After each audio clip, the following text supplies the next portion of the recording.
رسول اللہ صلی اللہ علیہ وسلم پر قرآن نازل ہوا، آپ نے پورا قرآن امت کو دیا۔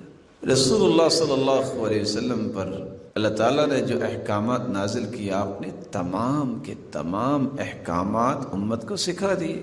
آپ کی زندگی میں کوئی 23 سال میں یہ مہینے بار بار آئے، 40 سال کے بعد تو آپ کو نبوت ملی، لیکن 23 سال کے عرصے میں آپ نے کسی ایک سال بھی صحابہ کو اکٹھا کیا ہو کہ آج جو ہے نا وہ شب برات بھی ہے اور آج شب معراج بھی ہے، تو آج آپ کو اتنے نوافل پڑھنے چاہیے، آج آپ کو اتنے روزے رکھنے چاہیے صبح اٹھ کے، اور آپ کو یہ اعمال کرنے چاہیے۔ امت کو اس بات کا حکم نہیں دیا۔ بات وہی ہے کہ سوچنے والا آج بھی سوچتا ہے اور لاجک بھی یہ پیش کرتا ہے، نیکی ہے نا۔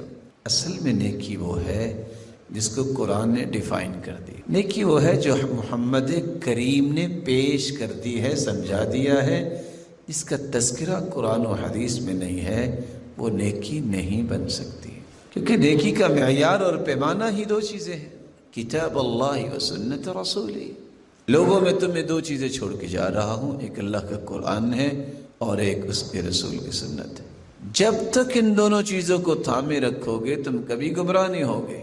ایک بھائی محترم معزز مکرم اٹھتا ہے، دیکھیں جی قرآن کہہ رہا ہے اِنَّا أَنزَلْنَاهُ فِي لَيْلَةٍ مُبَارَكَةٍ، ہم نے برکت والی رات میں قرآن اتارا ہے، فِيهَا يُفْرَقُ كُلُّ أَمْرٍ حَكِيمٍ۔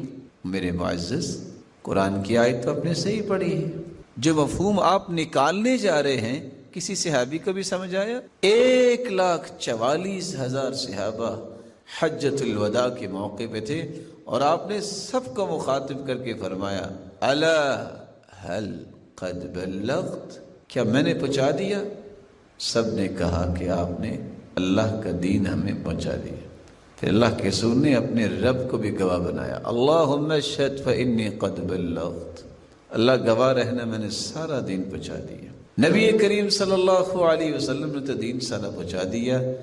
اگر تو اس دین کے اندر اس بات کا تذکرہ ہے کہ لوگوں کو یہ رخ دیا جائے کہ آپ نے یہ کرنا ہے اور آپ نے وہ کرنا ہے، تو پھر تو ماننا چاہیے۔ جو مانتا نہیں وہ تو مجرم بنے گا اللہ تعالیٰ کے ہاں۔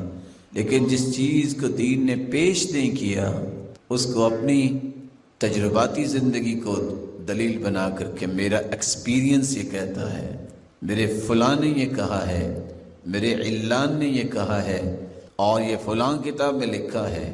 جس کتاب کا تذکرہ جو ہے کرتے وقت بھی سوچنا پڑتا ہے، اس کو کتاب حدیث کی کہیں، تاریخ کی کہیں، وجدان کی کہیں، حکمت کی کہیں، کیا کہیں، تو یہ ہمیشہ انسان اپنے آپ کو راہ راست سے دور رکھے گا جو قرآن و سنت سے اعراض کرتے ہوئے کسی اور چیز کو پیمانہ بناتا ہے۔ اب قرآن مجید نے یہ فیصلہ کر دیا ہے، شہر رمضان الذی انزل فیہ القرآن، رمضان کا مہینہ وہ ہے جس میں قرآن کو نازل کیا گیا۔ انا انزلناہ فی لیلۃ القدر، ہم نے قرآن کو نازل کیا لیلۃ القدر میں۔ انا انزلناہ فی لیلۃ مبارکہ، ہم نے قرآن کو نازل کیا برکت والی رات میں۔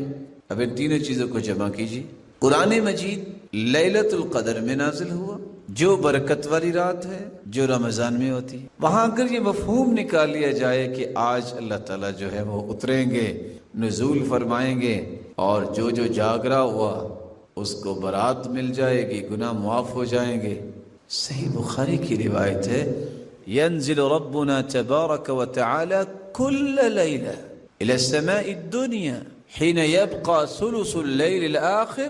اللہ ذوالجلال تو ہر رات جب تہائی حصہ رات کا رہ جاتا ہے آسمان دنیا کی طرف نزول فرماتے ہیں۔ صحیح بخاری کی روایت اور صحیح مسلم کی روایت بتا رہی ہے کہ اللہ ذوالجلال ہر رات نزول فرماتے ہیں۔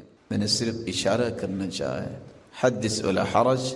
اس طرح کے اعمال، اس طرح کی کہانیاں، اس طرح کی من گھڑت قصے امت کے اندر عام ہو گئے، نہیں عام ہوئی تو سنت عام نہیں ہوئی۔ اور سچ کہا کرتے تھے شیخ البانی رحمۃ اللہ علیہ کہ جب آپ سنت کو زندہ کریں گے بدعات ختم ہوں گی، جب آپ بدعات کو زندہ کریں گے، ایک نئی چیز پیدا کریں گے، اس کا اثر ہمیشہ یہ ہوگا لوگ سنتوں سے اعراض کریں گے۔